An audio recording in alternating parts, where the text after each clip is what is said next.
Hola, bienvenidos suscriptores de Paz Mundial y amigos del canal Denuncia el Nuevo Orden Mundial y también de Fan Thomas Klaus, el canal de compañero aquí.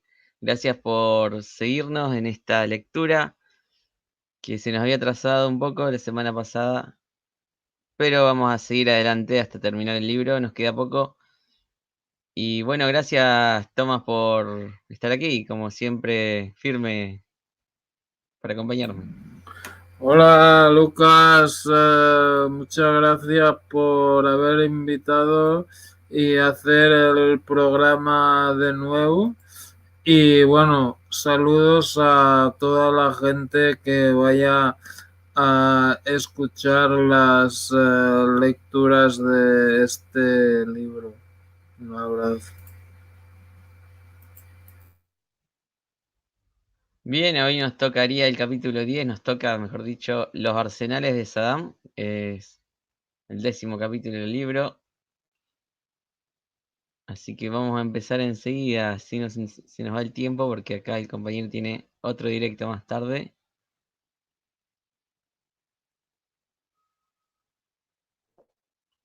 Los arsenales de Saddam, capítulo 10. Los atentados del 11 de septiembre en Nueva York y Washington han modificado los cálculos sobre las características de las futuras amenazas terroristas. Desde el ataque con aviones comerciales contra las Torres Gemelas y el Pentágono, la idea de que un grupo de fanáticos pueda adquirir y utilizar armamento nuclear, biológico o químico ya no es impensable. El final de la Guerra Fría fue interpretado en su día como una oportunidad para reducir la amenaza de estos armamentos, habida cuenta de que también habida cuenta de que también se puso término a la carrera armamentística entre Estados Unidos y la Unión Soviética, las dos superpotencias nucleares, pero no ha sido así, han aparecido nuevos desafíos y otros escenarios.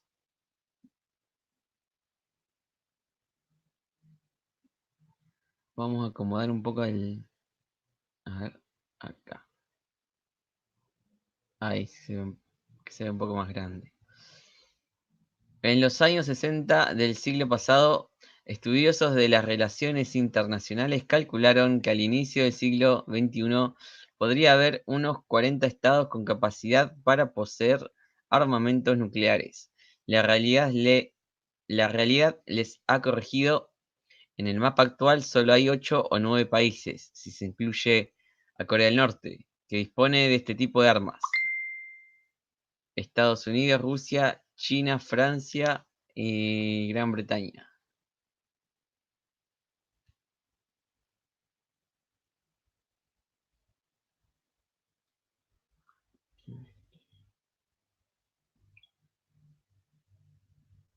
Gran Bretaña.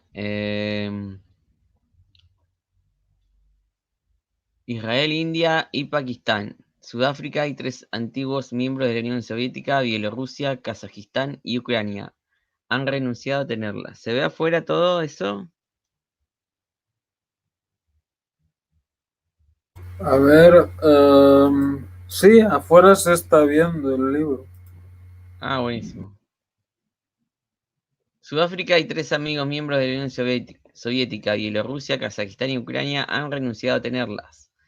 Este relativamente modesto número de potencias nucleares se debe, al menos en parte, al éxito de los esfuerzos internacionales para evitar la proliferación de la tecnología relativa al armamento nuclear.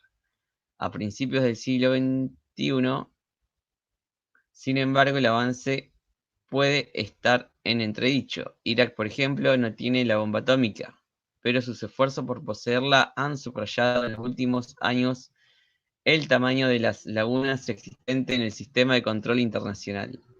La situación comenzó a cambiar en mayo de 1998, cuando las pruebas nucleares realizadas por la India, su primera prueba nuclear, sin embargo, se produjo en 1974 y por Pakistán anunciaron al mundo de forma inequívoca la ampliación del club atómico. La conducta de indios y pakistaníes invita a los analistas a pensar ¿Cómo será un mundo con 10 o 20 potencias nucleares?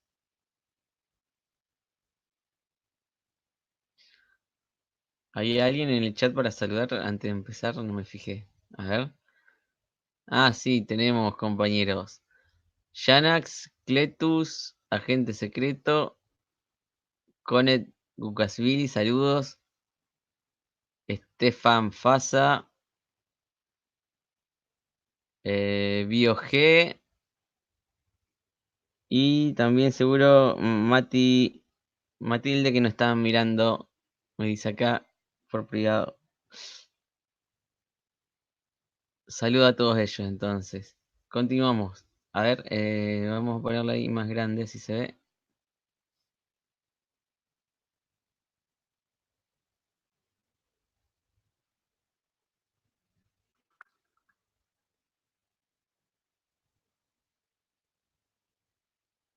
La gran preocupación estadounidense es Oriente Medio, donde Israel es la única potencia nuclear. Si Irak o Irán llegaran a disponer de armamento atómico, la nueva situación supondría un cambio sustancial en el equilibrio de poder en la región.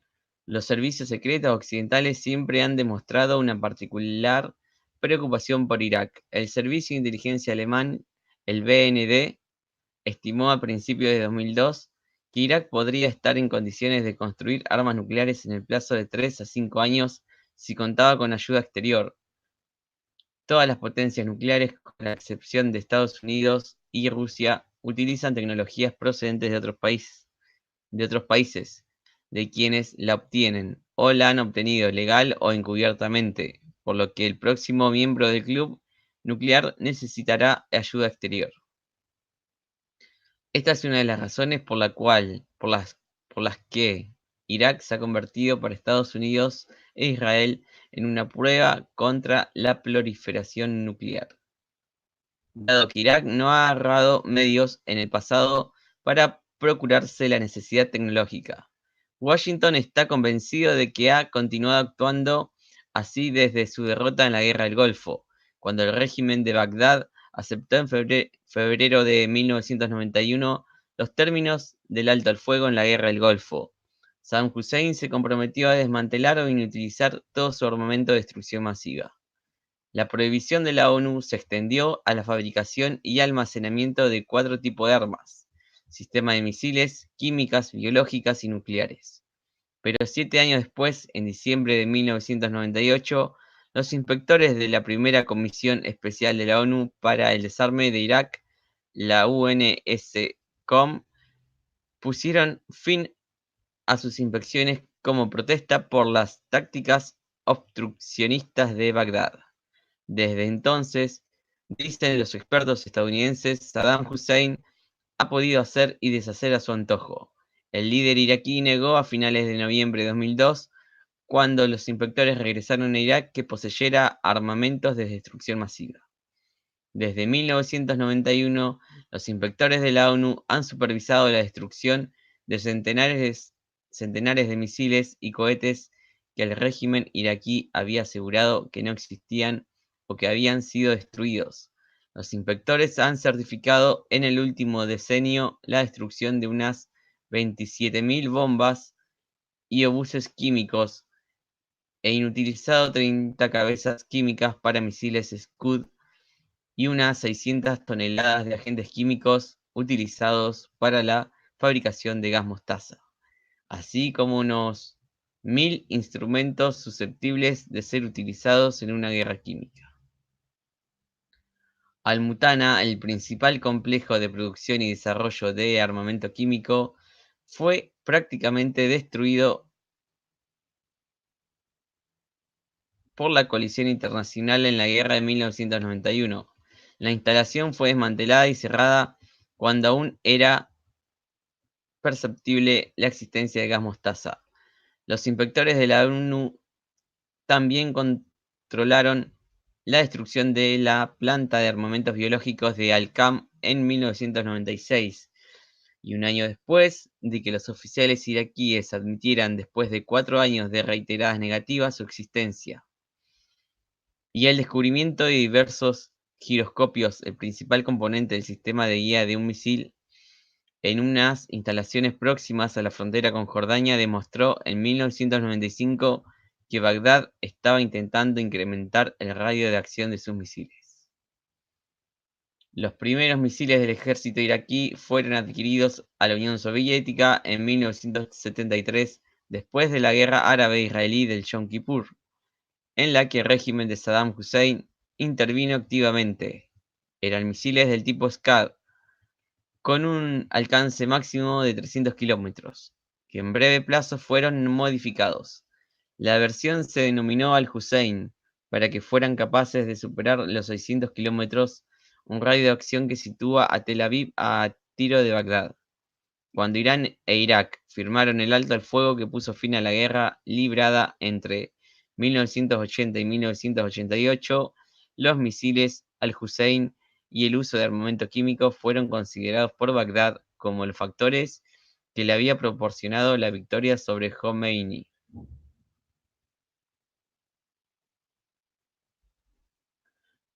La resolución 687 del Consejo de Seguridad de la ONU, aprobada el 3 de abril de 1991, 62 horas después de la derrota iraquí en la Guerra del Golfo, estipuló que Irak debe aceptar incondicionalmente, bajo supervisión internacional, la destrucción, traslado o inutilización de sus armas de destrucción masiva, misiles con un alcance superior a 150 kilómetros, así como las correspondientes instalaciones de producción y equipamiento.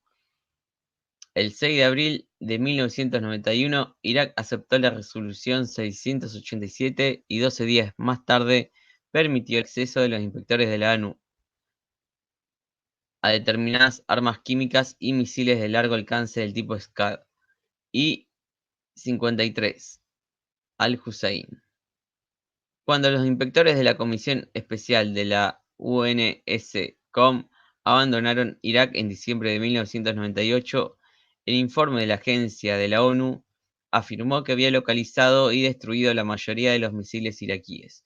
Todos los Scud, menos 2, habrían sido eliminados, aunque miembros del equipo de inspectores no descartaron que Saddam Hussein hubiera logrado mantener oculta una reserva estratégica.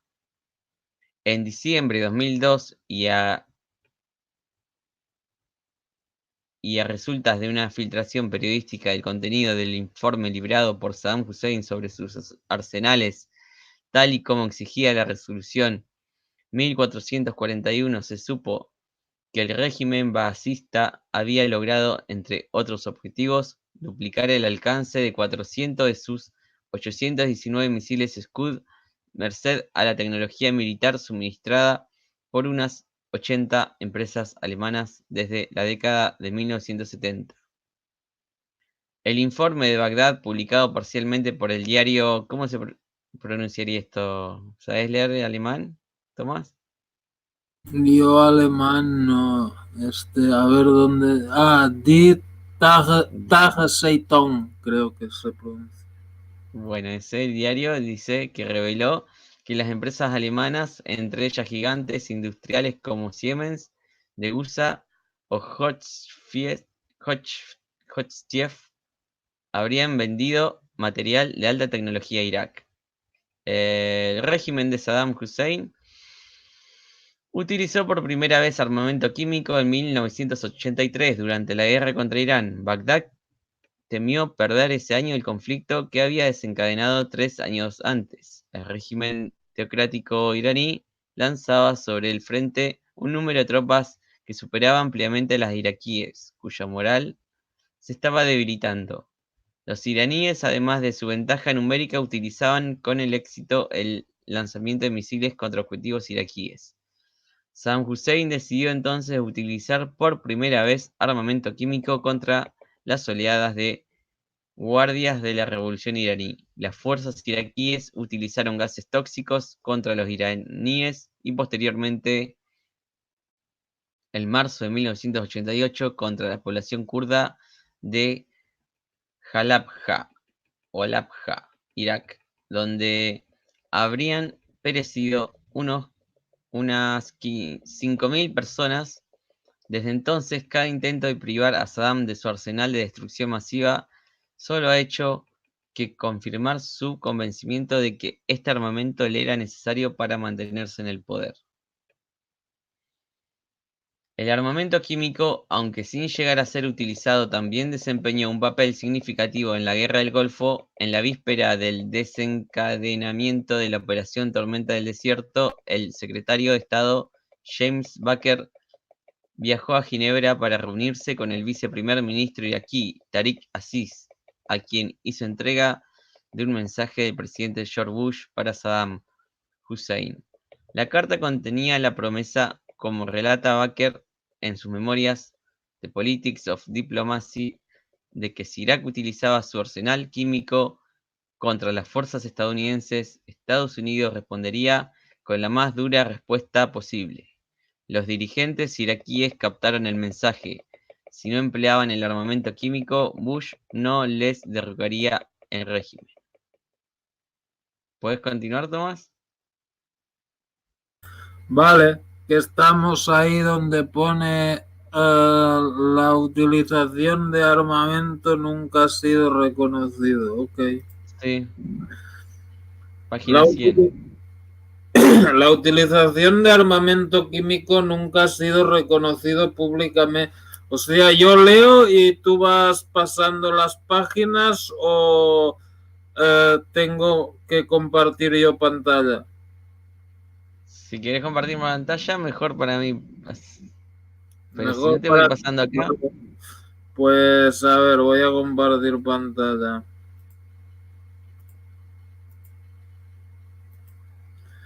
Vale, A ver, pues ya está. Si me metes dentro. ahí Ok. está. A Se ve ver, bien. ahora estoy dentro. A ver. Sí. Vale, perfecto. Yo dejo Pues compartir la mía por las dudas. empezamos. ¿Se me oye bien? A ver. Se escucha Estoy. bien. Vale, perfecto. La utilización de armamento químico nunca ha sido reconocido públicamente por Bagdad, aunque fuentes occidentales mantienen que lo habría utilizado en 195 ocasiones entre 1983 y 1988, sobre todo contra los kurdos.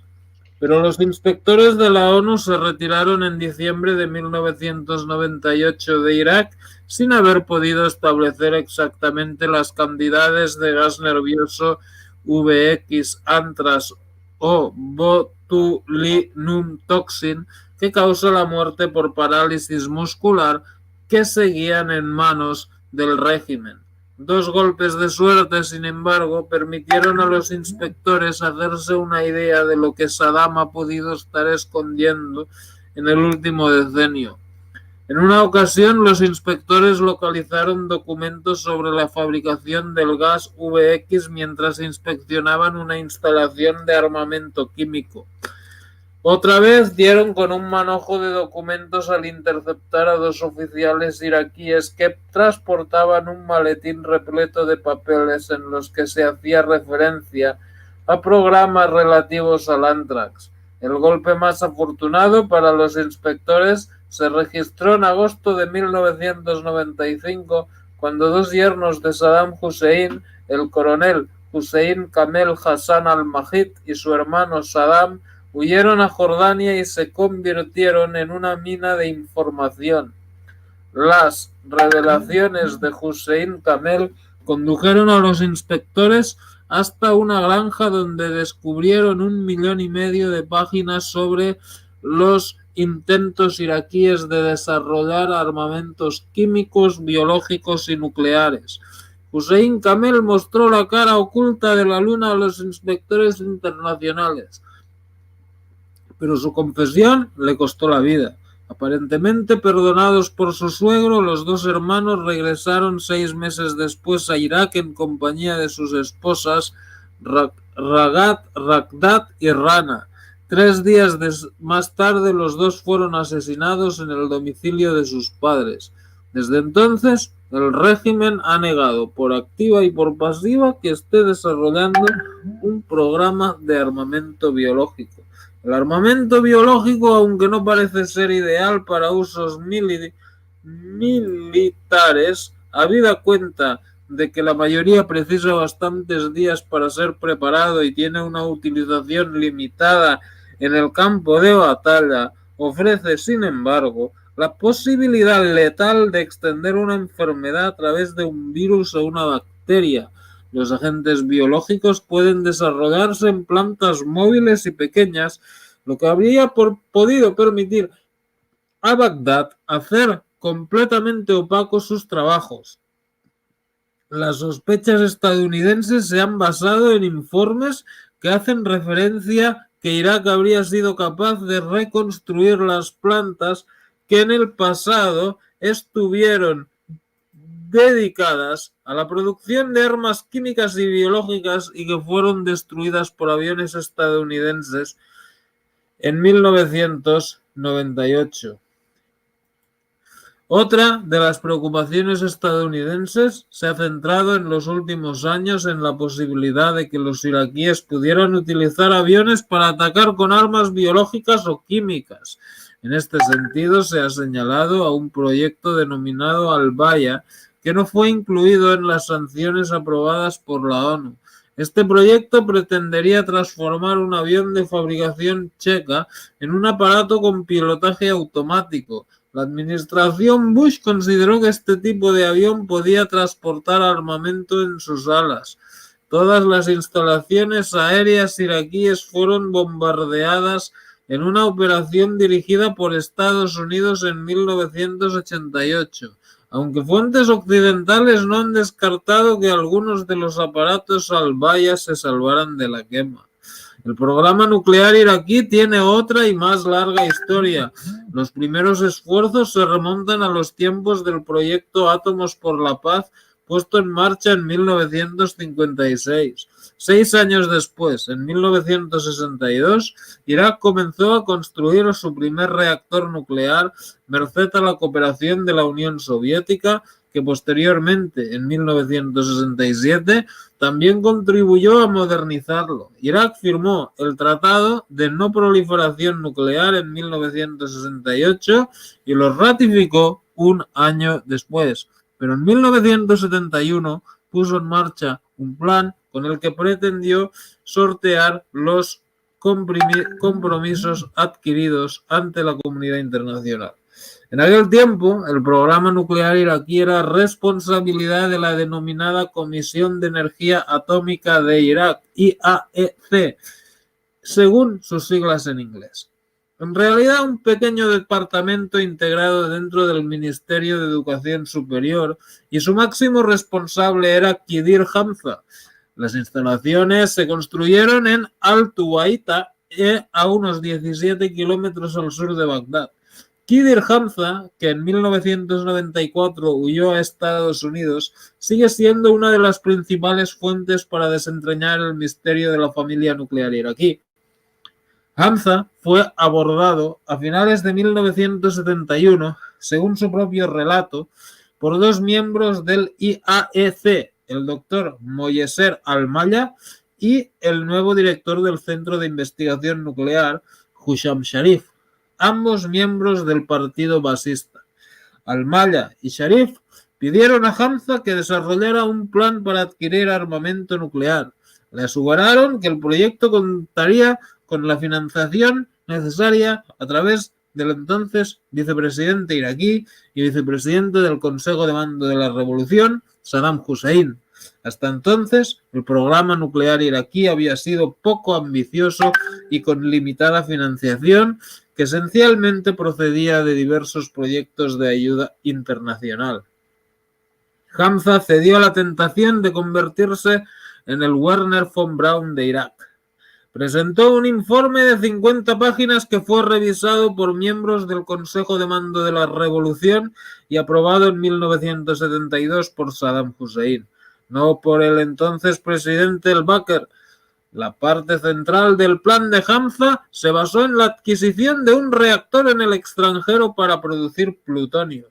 Desde el momento en que Irak había suscrito el TNP, este reactor debería estar sujeto a una revisión bianual por parte de la Agencia Internacional de la Energía Atómica, AIEA, por lo que las autoridades iraquíes decidieron no consumar su ingreso en el organismo supervisor, Bagdad. De esta manera, y según la versión de Hamza, había puesto en marcha 2 experimentos al mismo tiempo,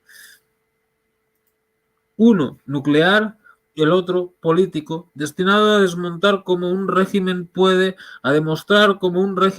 llegar a adquirir armas nucleares bajo la cobertura de un programa nuclear civil. Lo primero que Saddam Hussein hizo para sortear a los investigadores internacionales fue situar a su gente dentro de la AIEA, averiguar qué sabía el organismo sobre los planes iraquíes y tratar de influir en sus decisiones. En septiembre de 1973, Al-Malla, Hamza y el ministro de Educación Superior, Hisham al-Shawi, viajaron a Viena con el propósito de conseguir un puesto para Irak en el Consejo de Gobernadores de la AIEA y tuvieron éxito. Al-Shawi obtuvo un sillón al tiempo que en la embajada iraquí en Viena se creaba un puesto de nueva planta, Scientific Attaché, que fue ocupado por Surur Mahmud Mirza, hermano de un guardaespaldas de toda confianza de Saddam Hussein. Al-Shawi se apuntó, además, un importante tanto al lograr que un físico nuclear iraquí, Abdul Wahid al-Sahi, fuera nombrado inspector de la AIEA. A finales de 1974, Irak contaba ya con unos 200 investigadores y en abril de 1975, un destacado físico, Dia Jafar, regresó a Bagdad después de haber trabajado varios años en el Centro de Investigación británico de Harwell y en el CERN, el Laboratorio Europeo de Física Nuclear con sede en Ginebra. 4 años después, Jafar, que a su talento unía unas interesantes conexiones con la alta sociedad iraquí, su padre había sido ministro con el último rey de Irak, fue nombrado vicepresidente de la Comisión Iraquí de la Energía Atómica. Los principales científicos del programa nuclear serían a partir de entonces el propio Jafar, Hamza, responsable del programa del reactor, y el reconocido radioquímico Hussein al-Sharistari, que dirigía el programa de separación del plutonio. En 1974, Francia fue el primer país en ser abordado por Irak para obtener un reactor capaz de garantizar una sustancial producción de plutonio. Pero el endurecimiento de los controles internacionales después de que la India realizara ese mismo año su primera prueba nuclear frustró la operación. El régimen de Bagdad puso su mirada entonces en Canadá y en el reactor Candu, que precisamente era el tipo de instalación utilizada por la India. Finalmente, Bagdad optó por 2 tipos de reactores franceses que operaban con uranio altamente enriquecido. Hamza inició las negociaciones con Francia para la adquisición de un reactor MTR, un derivado del reactor Osiris. La cosa ya se había determinado, ahora faltaba ponerle un nombre. Francia bautizó el reactor que iba a vender a Irak como Osirak, OS más Irak. Los iraquíes, por su parte, prefirieron denominarlo Tamuz I, en recuerdo del mes del calendario islámico en el que el partido Baas accedió al poder en 1968. El pedido iraquí, en cualquier caso, incluyó otro reactor, este menos poderoso, que denominó Tamuz II, ISIS para los franceses. Días antes de viajar a Francia para cerrar la operación Osirak en septiembre de 1975, Saddam Hussein declaró a una revista de Beirut que su país se había comprometido en el primer intento árabe de armarse nuclearmente y posteriormente, en otra declaración, argumentó que el esfuerzo iraquí estaba destinado a contrarrestar el arsenal israelí. El acuerdo entre Francia e Irak fue concluido en 1976, aunque desde el mismo momento de la firma las autoridades francesas no ocultaron su preocupación por el uso que podría tener la alta tecnología que iban a suministrar a Irak. Hubo incluso un intento de última hora por parte de París de modificar el contrato, pero Irak se opuso.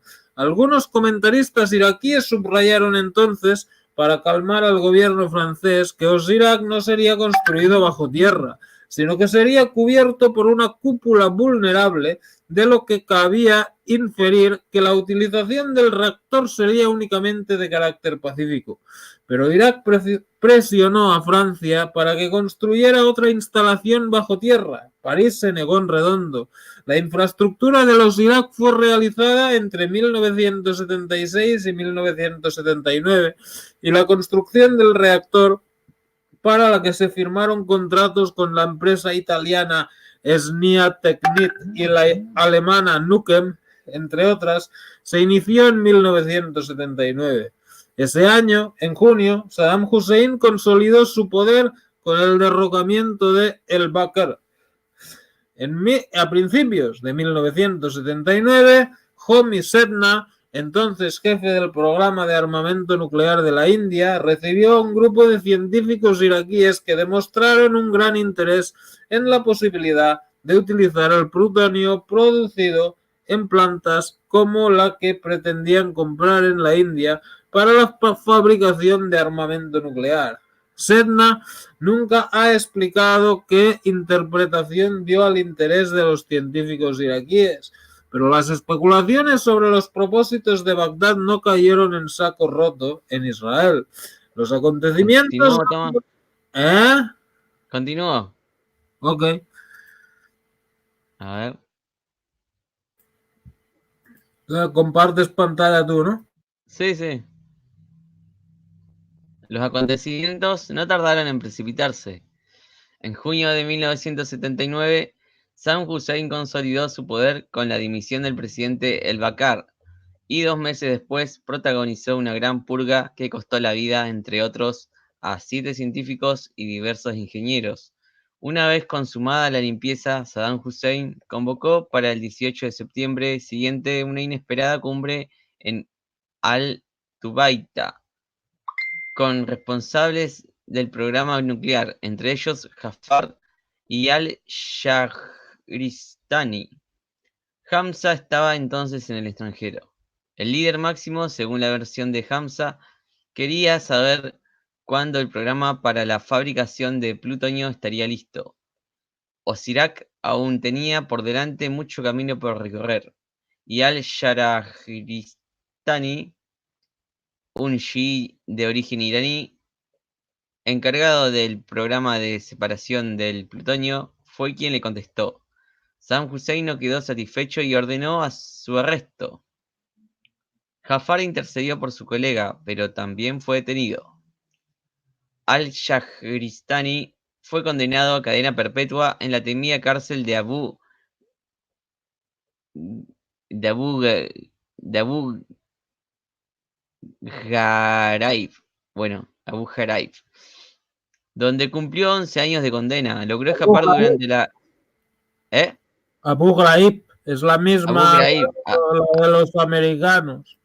Abu Ghraib da, sí, esa cárcel. Abu Ghraib,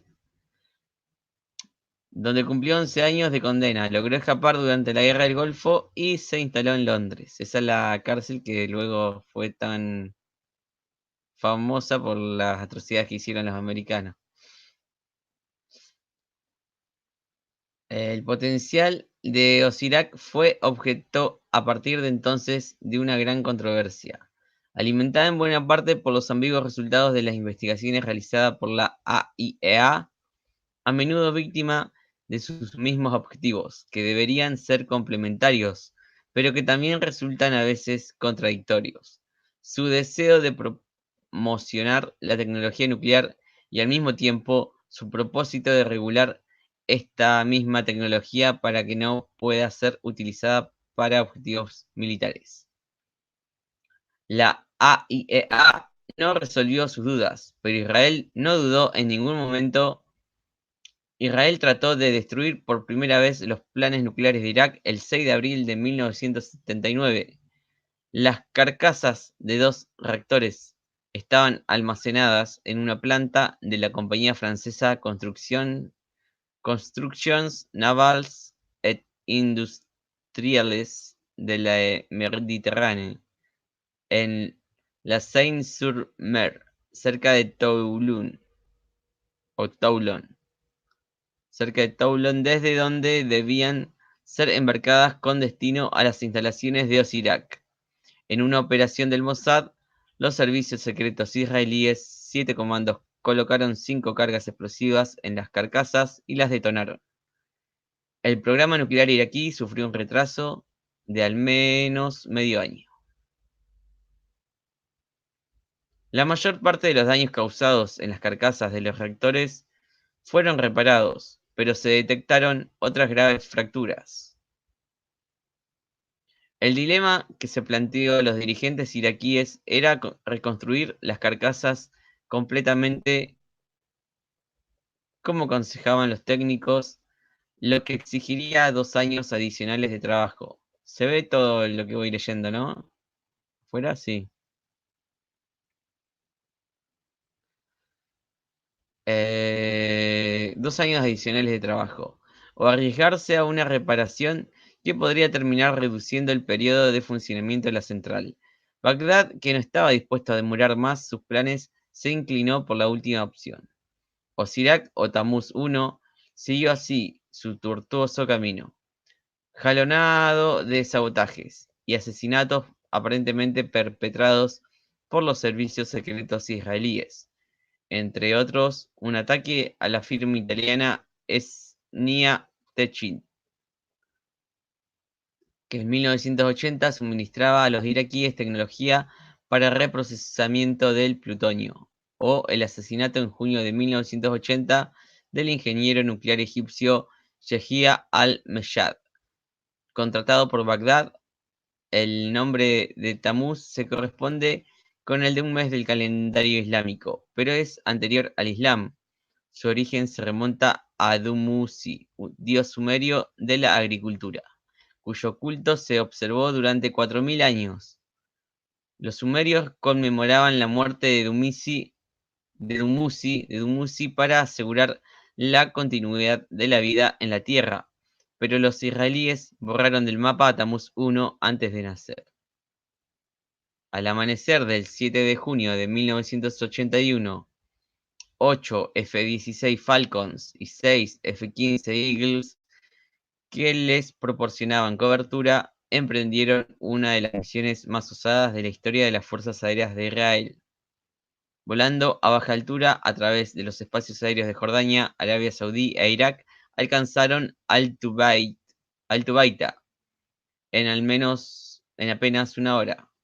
La cúpula de Osirak era un blanco fácil.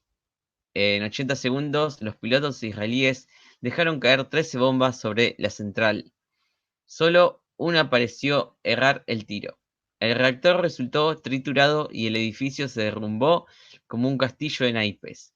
Eran las 6:35 de la mañana, hora local, y las fuerzas aéreas israelíes acababan de realizar con éxito la misión a más larga distancia de su historia, a 1100 kilómetros de su base, un recorrido que prácticamente era el límite del radio de combate de los F-16 Falcons. Osirak no sobrevivió esta vez. En septiembre de 1980, poco después de estallar la guerra entre Irak e Irán, la central fue bombardeada por F-4 Phantoms iraníes, pero sufrió escasos daños. El gobierno israelí, encabezado por el nacionalista Menachem Begin, hizo hincapié en que el momento elegido para el ataque de 1981 obedeció al deseo de destruir la instalación antes de que entrara en servicio y fuera radiactiva. La versión iraquí facilitada por Hamza sugiere que los técnicos franceses estaban avisados del ataque, por lo que esa mañana no acudieron a la central y que la bomba que no acertó con el reactor no fue un error israelí. Según Hamza, la bomba cayó sobre un túnel de 30 metros que conectaba Osirak con un laboratorio. Por su parte, Víctor Ostrovsky, coautor de Beware of Deception, creyó haber encontrado una prueba de la posible implicación francesa. Damien Chassepie, un técnico francés que había sido reclutado por el Mossad, accedió a depositar dentro del edificio una maleta que contenía un artefacto explosivo de construcción casera. Por razones desconocidas, Chassepie se entretuvo en el interior y fue la única víctima. El rey israelí provocó un ruido diplomático extraordinario, y 2 decenios después, en la perspectiva de un posible ataque estadounidense contra Irak, no deja de contener una grave ironía. Margaret Thatcher, primera ministra británica, tronó: un ataque en estas circunstancias no puede tener justificación, representa una grave violación del derecho internacional. Jean Kirkpatrick, embajadora de Estados Unidos ante la ONU, se declaró sorprendida y comparó el ataque con la invasión soviética de Afganistán. Y el diario Los Angeles Times calificó la operación de terrorismo de Estado. La tormenta se desató en la ONU. Israel proclamó en el máximo organismo internacional que Saddam Hussein estaba tratando de desarrollar armas nucleares, que por lo tanto su acción fue en legítima defensa, de acuerdo con el artículo 51 de la Carta de las Naciones Unidas. Otros países mostraron su desacuerdo con esta interpretación, por cuanto consideraron que no existían pruebas de que el programa nuclear iraquí en fase de desarrollo pudiera ser descrito como un proyecto militar agresivo o dirigido contra un país determinado. Según la Carta de la ONU, cualquier acción de un Estado contra otro que no represente una amenaza inminente es ilegal. El Consejo de Seguridad aprobó una resolución por la que se condenó la acción israelí, incluido el voto del representante de Estados Unidos, que tradicionalmente utiliza su derecho a veto para evitar cualquier crítica a Israel. La administración Reagan incluso bloqueó el suministro de más F-16 Falcons a Israel, aunque las aguas volvieron rápidamente a su cauce. Unos meses más tarde, Washington reanudó sus suministros militares a Israel. Irak trató inicialmente de reemplazar Osirak con otra central, pero pronto abandonó sus propósitos. Arabia Saudí le ofreció su apoyo financiero. El presidente francés François Mitterrand anunció un acuerdo de principio para reconstruir Osirak, después de haber mantenido consultas con el viceprimer ministro iraquí Tariq Aziz en agosto de 1981. Pero Irak finalmente renunció a sus planes iniciales.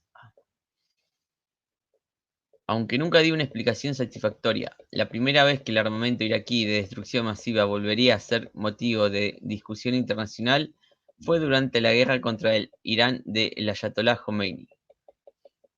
Los orígenes del programa nuclear iraquí se explican por la consolidación de Israel como la única potencia nuclear de Oriente Medio.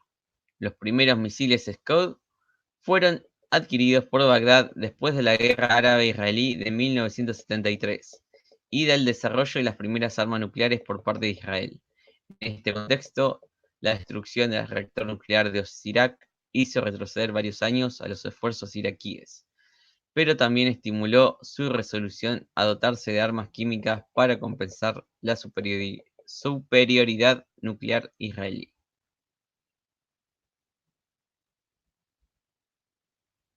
Capítulo 11. La conexión terrorista. ¿Quieres continuar, Tomás, leyendo? Vale, puedo leer el ¿Hay 11. tiempo? Sí, todavía tengo tiempo. Bueno, Ok, a ver. ahí te comparto. Ya me ha compartido, Sí, vale, ahí está perfecto. saliendo. Saddam Hussein y Osama Bin Laden tienen muchas cosas en común. Comparten los mismos intereses, desde el odio al Estado de Israel a la hostilidad hacia los dirigentes de Arabia Saudí, pasando, claro está, por la inquina a Estados Unidos, el enemigo común. Los dos, además, son sospechosos de tener o estar en disposición de utilizar armas químicas y biológicas. Si comparten tantos objetivos y odios, ¿es posible que exista una relación entre ambos? Los duros de la administración Bush están convencidos de que esta relación existe, y si no lo están, lo han disimulado en su intento de ganarse a la opinión pública internacional para que Irak sea el siguiente objetivo, después de Afganistán, en la guerra global contra el terrorismo. Donald Rumsfeld, secretario estadounidense de Defensa, afirmó el 26 de septiembre del año 2002 que la administración estadounidense tenía la confirmación inequívoca de las relaciones entre Irak y Al-Qaeda, incluida una prueba sólida de que Osama Bin Laden y el líder espiritual de los talibanes, el mulá Mohammed Omar, habían encontrado refugio en Irak. Hay miembros de Al-Qaeda en diversas poblaciones de Irak y es muy difícil que el gobierno no esté al tanto de lo que sucede, afirmó. Sin embargo, todas las sospechas sobre una posible relación entre Saddam Hussein y Osama Bin Laden no han pasado de ser meras suposiciones, por lo menos hasta lo que se sabe. El senador republicano Chuck Hagel, miembro del Comité de Relaciones Exteriores y contrario a un ataque preventivo con Irak, afirmó en agosto de 2002 que Saddam no está en la misma liga que Al-Qaeda. Por supuesto que él le anima, pero no he visto ninguna prueba que conecte Saddam con Al-Qaeda. Con la excepción de la oferta de $25.000 hecha a las familias de los terroristas suicidas palestinos, el líder iraquí no ha sido atrapado con las manos en la masa.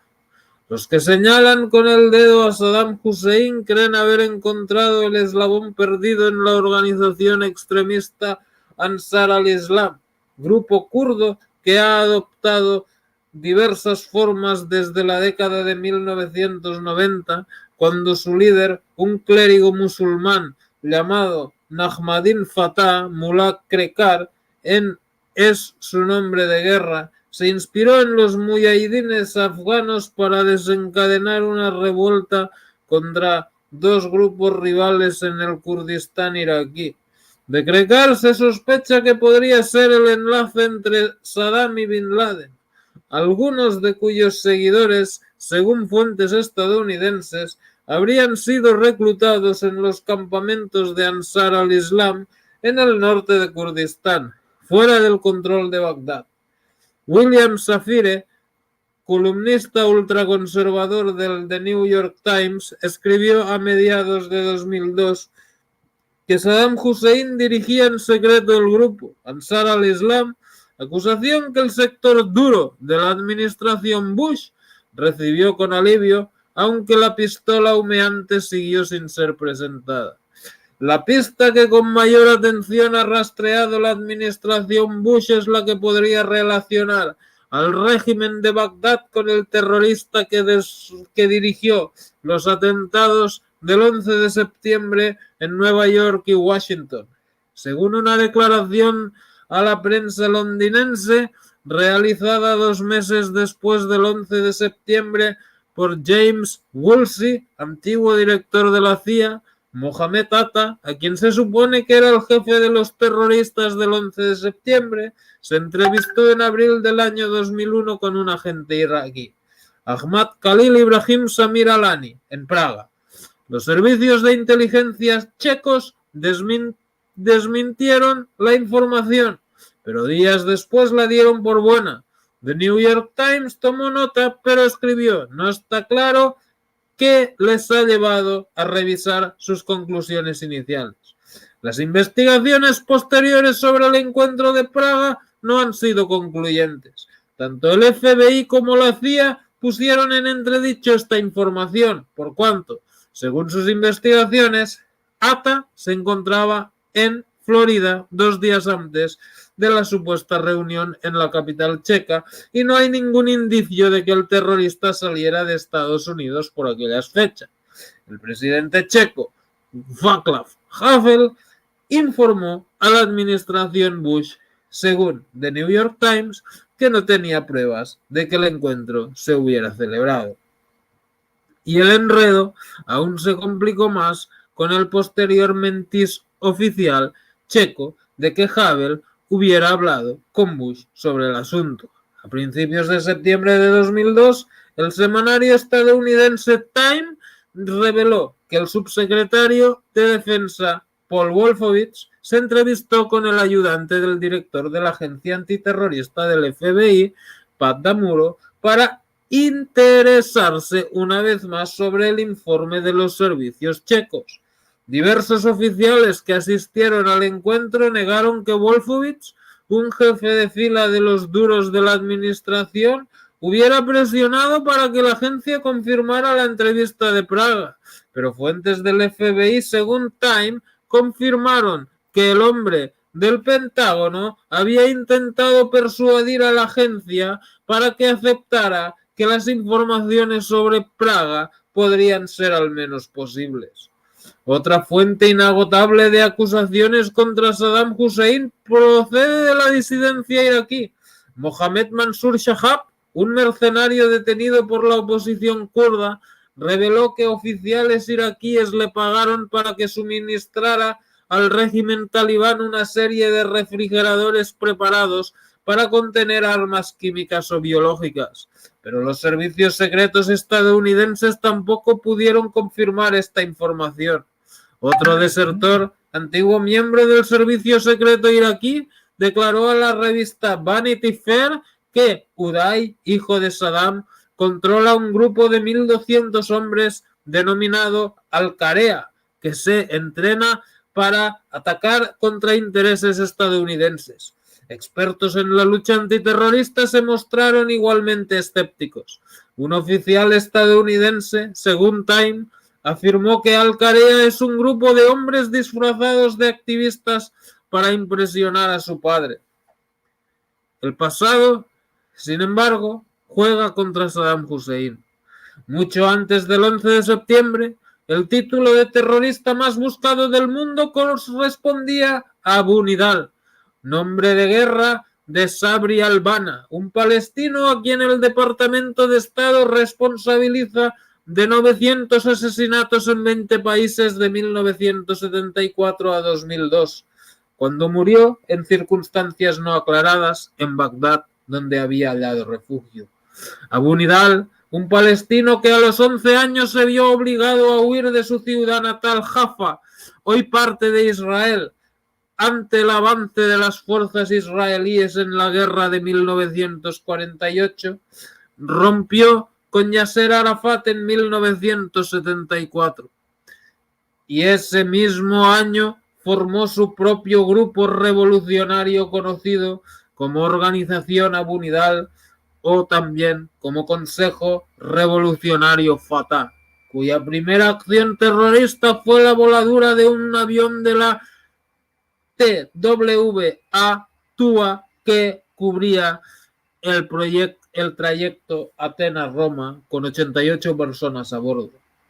Saddam Hussein no solo protegió a Abu Nidal, sino que le dio refugio hasta 1983, cuando fue expulsado de Irak. En los años 80, Bagdad mejoró sus relaciones tradicionalmente frías con la Organización para la Liberación de Palestina de Yasser Arafat, aunque al mismo tiempo se aproximó a Ahmad Jibril, líder de un movimiento radical palestino opuesto a Arafat.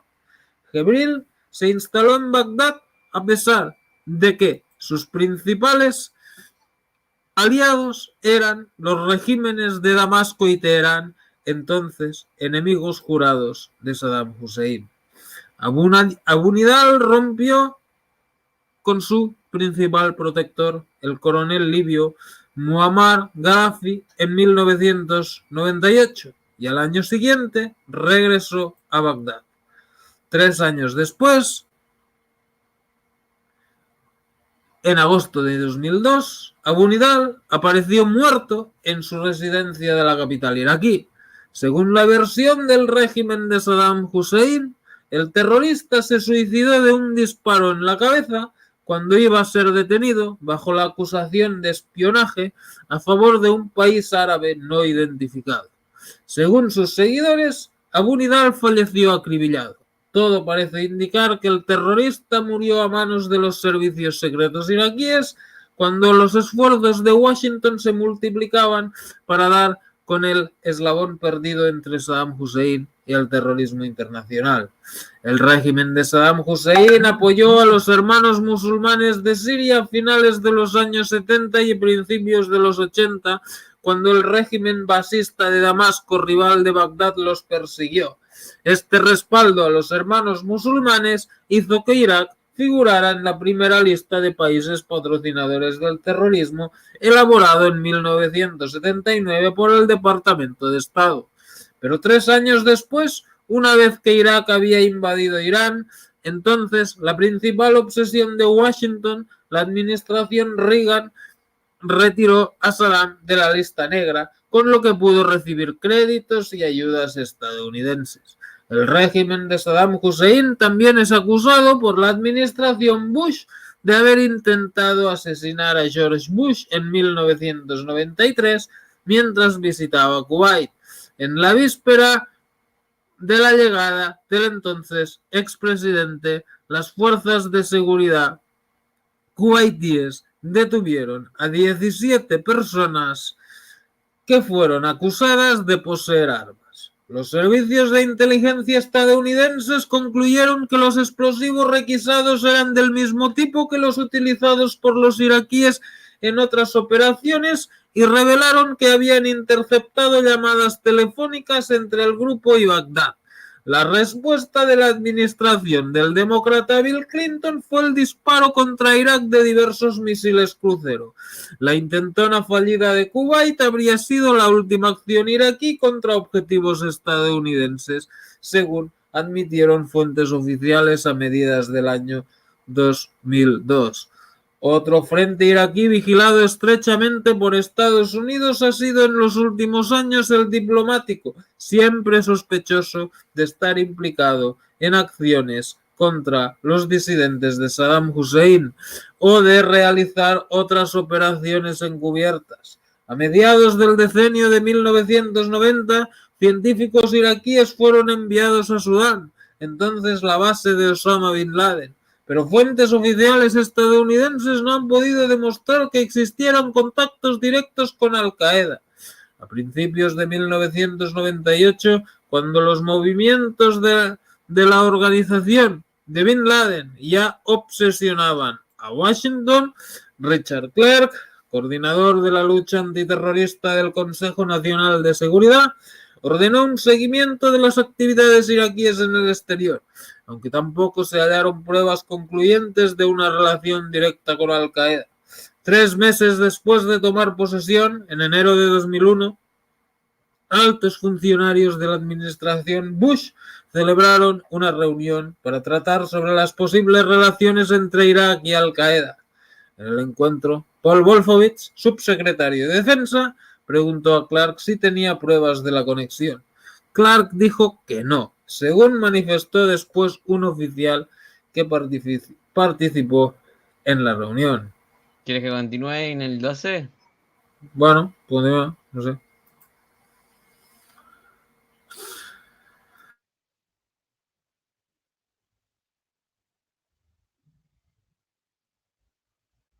Ahí se ve. Sí, ahora se ve. Capítulo 12, las sanciones, premio y castigo. Voy a poner el cartel del título, a ver. Ahí. El Consejo de Seguridad de las Naciones Unidas impuso el 6 de agosto de 1990 un conjunto de sanciones económicas contra Irak. Estas sanciones, aprobadas por la Resolución 661, prohíben las inversiones extranjeras y las importaciones y exportaciones iraquíes, excepción hecha de determinados suministros médicos y humanitarios. Los depósitos y propiedades de Irak en el extranjero también están congelados desde entonces.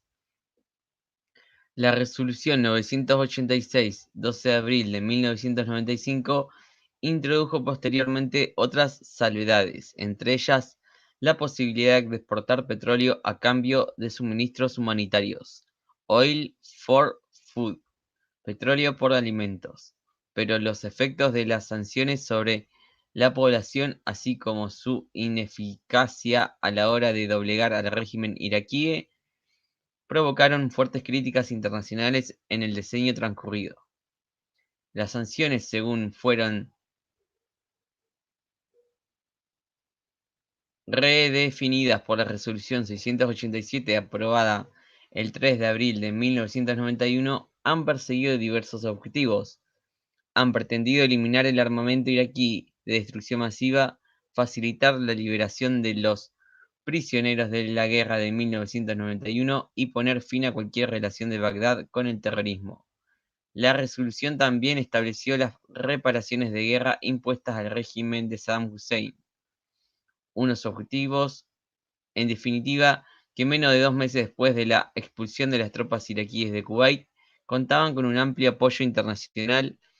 El consenso era entonces total sobre la necesidad de que Bagdad cumpliera la prohibición de fabricar y almacenar 4 tipos de armas de destrucción masiva: nucleares, químicas, biológicas y sistemas de misiles. Aquí el autor va relatando lo que estas sanciones buscaban, no está afirmando que Saddam tenía esas armas o algo de así, ¿no? Para alguien que ha comentado en el chat, es lo que digo. 12 años después, sin embargo, las sanciones no habían conseguido los objetivos trazados. Irak se ha empobrecido y está aislado, pero el régimen de Saddam Hussein no solo ha resistido, sino que se ha hecho más represivo. Las sanciones se han mantenido a causa de las insistencias de Estados Unidos y Gran Bretaña, cuyos gobiernos se han mostrado convencidos de que su continuidad conduciría inevitablemente a la caída del dictador. Esta política dejó hace tiempo de ser compartida por buena parte de los otros miembros del Consejo de Seguridad de la ONU. La mayoría comenzó a oponerse al conjunto de las sanciones contra Irak o a expresar serias reservas sobre su continuidad a finales de la década de 1990. En noviembre de 1999, el embajador holandés Peter van Balsum, entonces presidente del Iraq Sanction Committee, admitió ante el Consejo de Seguridad las frustraciones de los miembros no permanentes por la falta de información y transparencia en el proceso, supervisado especialmente por Estados Unidos y Gran Bretaña, ambos con derecho a voto. Con derecho a veto, ambos con derecho a veto. Para Washington, las sanciones, junto con las zonas de exclusión aérea creadas en Irak por Estados Unidos y Gran Bretaña, así como el periódico hostigamiento militar, había que interpretarlas como una parte fundamental de la política de contención diseñada para derrocar a Saddam Hussein. Cuando las sanciones fueron impuestas en 1990, 4 días después de la invasión de Kuwait por parte de Irak, la mayoría de los analistas occidentales las recibió como una iniciativa innovadora y no violenta que podría obligar a Saddam Hussein a cumplir lo que la sociedad internacional le exigía. 12 años después, la presunta herramienta ética que podía significar la política de sanciones ha tenido como resultado un duro castigo para los civiles y un profundo empobrecimiento de la economía iraquí, lo que ha provocado graves dudas sobre la idoneidad de la iniciativa. Los precios de los alimentos son 12.000 veces superiores a los de 1990. La UNICEF, organización fundada en defensa de los derechos de la infancia, la United Nations Children Fund, calcula que al menos 4.500 niños han muerto cada mes a consecuencia de las sanciones, y la clase media iraquí, que en principio podía ser la fuerza capaz de derrocar a Saddam, prácticamente ha desaparecido. El régimen, por el contrario, no se tambaleó durante este periodo. A mediados de la década de 1990, una etapa culminante para la política de sanciones, Saddam Hussein conoció un momento particularmente difícil. La economía estaba en las últimas. Los conatos de rebelión se sucedieron y la falta de recursos amenazó con debilitar el apoyo de los sectores más leales. Entre la amenaza del derrumbamiento de la economía y la posibilidad de un golpe de Estado, el régimen acabó aceptando después de haberla rechazado por considerar que violaba su soberanía la resolución 986 del Consejo de Seguridad, por la que el máximo organismo internacional aprobó el programa de petróleo por alimentos, que posiblemente se convirtió en una tabla de salvación para Saddam. La situación mejoró desde la entrada en vigor de la resolución 986, que a partir de 1996 permitió la venta de petróleo iraquí por valor de unos 2.000 millones de dólares al semestre para adquirir productos de primera necesidad. Las sanciones evidentemente no han sido la causa de todos los males iraquíes. El régimen de Bagdad es el mismo responsable de los sufrimientos del pueblo iraquí. En primer lugar, porque las sanciones se han mantenido ante su negativa a cumplir las exigencias de la sociedad internacional. Pero desde el momento en que el Consejo de Seguridad ha mantenido un férreo control sobre la actividad económica de Irak a través de las sanciones, el máximo organismo internacional ha compartido la responsabilidad sobre la precaria situación que ha vivido el país desde 1990. En teoría, al menos, se consideraba que la penuria se convertiría en un factor de presión contra el régimen, lo que podría conducir a su derrocamiento. El tiempo transcurrido, sin embargo, ha demostrado que esta suposición era simplista. De hecho, ocurrió todo lo contrario. El régimen que se trataba de cambiar no hizo más que resucitar a los beneficios generados por el contrabando de petróleo. Saddam Hussein añadió el dinero obtenido ilegalmente con la reventa de los productos intercambiados por crudo. Los efectos de las sanciones sobre la sociedad iraquí han sido desastrosos. No hay ninguna duda de que el castigo económico se ha cobrado víctimas entre la población civil, pero la cuestión es saber cuántas han sido estas.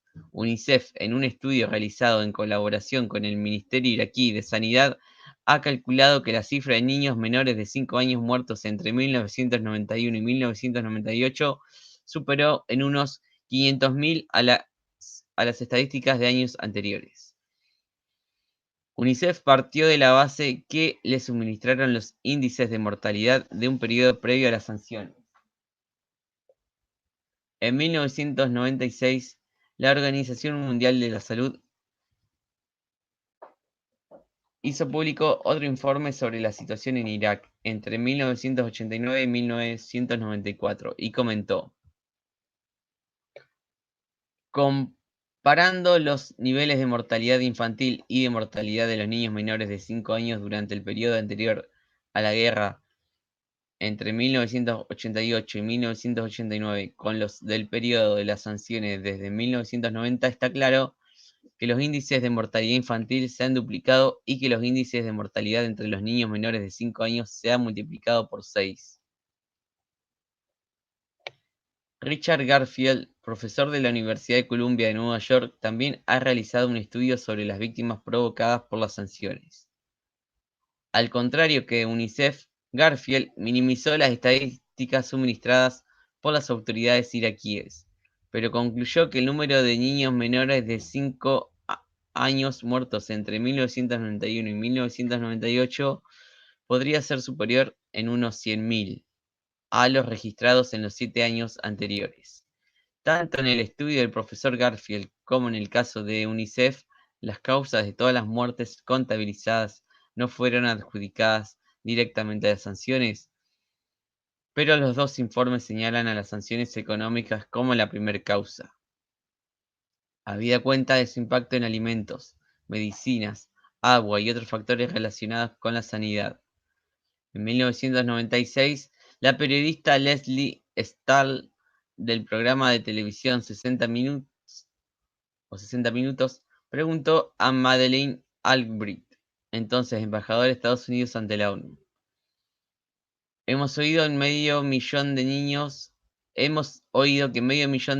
han muerto. ¿Merecía la pena pagar este precio? Albright contestó: creo que era una elección difícil, pero pensamos que había que pagar este precio. En 1995, el entonces secretario general de la ONU, el egipcio Boutros Ghali, admitió la existencia de fuertes dudas sobre la legalidad y moralidad de las sanciones económicas. Boutros Ghali escribió entonces: las sanciones plantean el interrogante ético de si el sufrimiento infligido a grupos vulnerables es un método legítimo de ejercer presión sobre unos líderes políticos cuya conducta es poco probable que se vea afectada por el destino de sus súbditos. El 30% de las ventas autorizadas de petróleo iraquí se han destinado a pagar anualmente las reparaciones de guerra de Kuwait y otro 4% a financiar la UNSCOM. La sentencia de Boutros Ghali fue posteriormente aceptada de manera implícita por el Consejo de Seguridad. Después de Irak, el Consejo de Seguridad decretó sanciones económicas contra la República Federal de Yugoslavia. Resolución 757 del 30 de mayo de 1992. Y contra Haití, la 917 del 6 de mayo de 1994. Pero ambas sanciones fueron suspendidas en mayo y septiembre de 1994 respectivamente. Desde entonces, las sanciones contra Irak han sido las únicas de este tipo en vigor. Kofi Annan, secretario general de la ONU, manifestó: de la misma manera que debemos reconocer la importancia de las sanciones para hacer cumplir la voluntad de la comunidad internacional, también debemos reconocer que las sanciones son un instrumento contundente que hiere a amplios sectores de la población que no son parte de los objetivos perseguidos. Las críticas a las sanciones contra Irak cobraron más fuerza a finales de 1998, cuando su legitimidad fue puesta en entredicho por las denuncias de que Estados Unidos se sirvió de los equipos de inspectores de la ONU para encubrir acciones de espionaje en Irak. Las críticas a las sanciones contra Irak cobraron más fuerza a finales de 1998, cuando su legitimidad fue puesta en entredicho por las denuncias de que Estados Unidos se sirvió de los equipos de inspectores de la ONU para encubrir acciones de espionaje en Irak. Los inspectores redactaron entonces un informe sobre el estado de los arsenales iraquíes, seguramente bajo presiones estadounidenses, y a continuación se precipitaron los acontecimientos. En diciembre de 1998, las tácticas obstruccionistas de Bagdad, resumidas en la negativa de permitir el acceso a los palacios presidenciales, abrieron el camino a la retirada de los inspectores. Horas después, Estados Unidos y Gran Bretaña prepararon un ataque aéreo, y el presidente de la Comisión Especial de la ONU para el Desarme, Special Commission on Iraq, UNSCOM, Richard Butler, cumplió la advertencia de retirar los inspectores. Los ataques aéreos, que comenzaron el 16 de diciembre, se prolongaron durante 4 días, y los inspectores ya no regresarían a Irak hasta finales de noviembre de 2002, cuando se reanudaron las investigaciones a raíz de la resolución 1441, por la que, bajo el patrocinio de Estados Unidos, se formuló un ultimátum a Saddam Hussein. En junio de 1999, una subcomisión de la ONU para la promoción y protección de los derechos humanos publicó un informe realizado por Mark Bossouit, un experto belga, en el que se califica las sanciones contra Irak de inequívocamente ilegales, y se afirma que han causado un desastre humanitario comparable a las peores catástrofes de las últimas décadas. Este informe, que meses después fue analizado por un comité de la ONU, desató la ira del embajador estadounidense en Bélgica, George Moose, que tildó el informe de incorrecto, sectario e incendiario. Las sanciones internacionales también han tenido, sin embargo, efectos negativos para el régimen de Saddam Hussein. La mayoría de la población kurda en el norte ha escapado al control de Bagdad merced a la protección de las fuerzas estadounidenses y británicas. Ha logrado una considerable autonomía económica a resultas del dinero procedente del contrabando tolerado de petróleo iraquí hacia Turquía, lo que sin duda ha aumentado sus ansias de autogobierno. Para los asirios cristianos, por el contrario, las consecuencias de las sanciones han sido muy distintas. Para participar de los beneficios del programa Oil for Food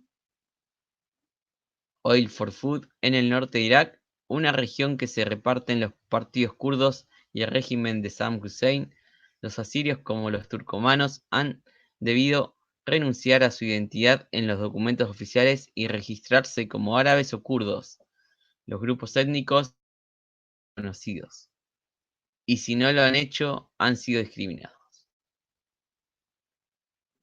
Hasta acá el capítulo 12. El próximo sería el 13, la oposición.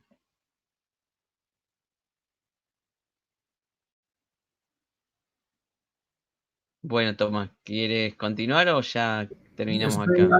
ya lo dejamos para la semana que viene, si eso. Sí, me parece bien. Bueno, ¿alguna conclusión o comentario? No, bueno, yo creo que el libro está bastante bien. Ahí dice Lucas, lamento que el canal, no poder hacer que el canal conecte con los subs. A ti te mira bastante gente, ¿no? Tienes hoy 8500, tienes más que yo. Cuando hablas de la tierra plana, te ve mucha gente. Sí, como siempre hay temas que parece más interesantes para la gente. Bueno, este tema de Irak, pues no es a nosotros nos pasa lo mismo, o sea, es como los programas de televisión. Los programas de televisión, la gente cuando le preguntas, tú mira bueno, en España hay un programa que se llama Sálvame, que hablan de las tonterías de los famosos y tal, que es el programa más visto, pero todos dicen que no lo miran, ¿no?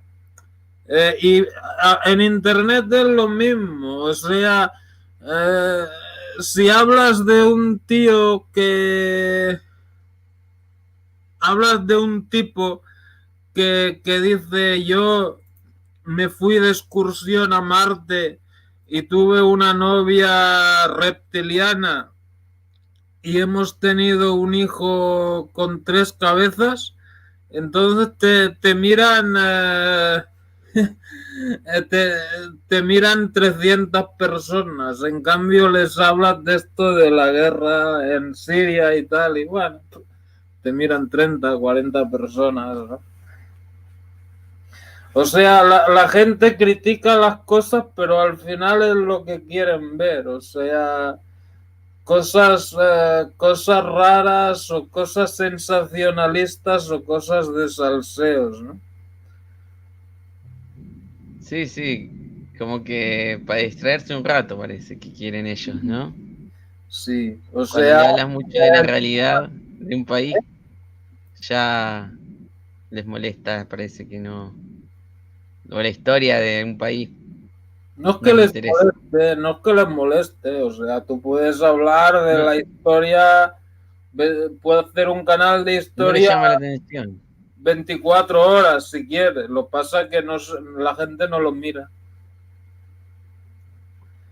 Y bueno, solo tienes que mirar los canales que más triunfan en Internet, o sea, canales especializados en historia, pues los más grandes habrá, pues que tendrán, pues no sé, 500.000, 700.000 suscriptores. En cambio, los canales estos de tonterías y de videojuegos, pues, ¿cuánta gente, cuántos suscriptores tienen? Millones y millones. Y ahora encima con esta mierda, que los canales que no sean productivos los van a borrar, a ver cuánto duramos, ¿sabes? Bueno, yo me tengo que ir, ya Sí. está mi... Nos vemos, ¿eh? Buenas noches. Bueno, si quieres dejar el enlace en el chat para que la gente te vaya a ver. No, no es un directo, tengo que hablar con una persona. Ah, ok, ok. Muchas gracias por estar aquí entonces, Tomás. Bueno, Hasta el sábado para hacer el informe. Si no, yo te aviso si no voy a estar. Si no, nos vemos el jueves que viene. vale, venga, nos vemos. Chao. Chao. Bueno, aquí terminamos entonces el directo. Gracias por seguirnos. Ahí a Lucas Asi, saludos. Gracias por darnos el acceso al canal. A Krishna Llanos, Vaquero Retirado, Dave Cherry, Mentig Klaus y demás compañeros que estuvieron mirando, como Dancap y otros más, que ya saludamos al principio. Gracias a todos y bueno, nos veremos en el próximo programa. Saludos.